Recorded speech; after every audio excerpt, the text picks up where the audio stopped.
নমস্কার বন্ধুরা, আজকে আমি ফ্রুট কাস্টার্ড বানিয়ে দেখাবো। এখন আমি দুধটা ভালো করে জাল করে নেব। অল্প দুধের মধ্যে কাস্টার্ড পাউডারটা দিয়ে ভালো করে মিক্স করে নেব।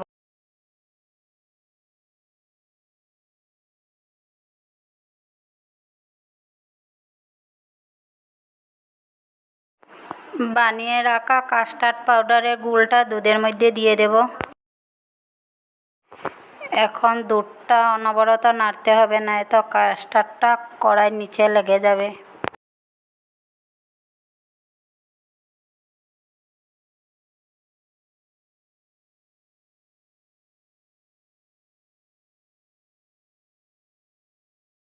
এখন অল্প চিনি দিয়ে দেব। মিষ্টিটা আপনারা কম বেশি করতে পারেন।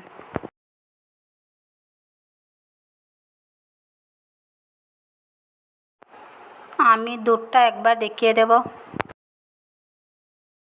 কাস্টার্ডটা আমি চুলা থেকে নামিয়ে অল্প ঠান্ডা করে নিয়েছি। এখন তার মধ্যে কেটে রাখা ফলগুলো দিয়ে দেব। আমি আপেল, আম, আঙ্গুর, ডালিম দিয়েছি, আপনারা যে কোনো ফল দিতে পারেন।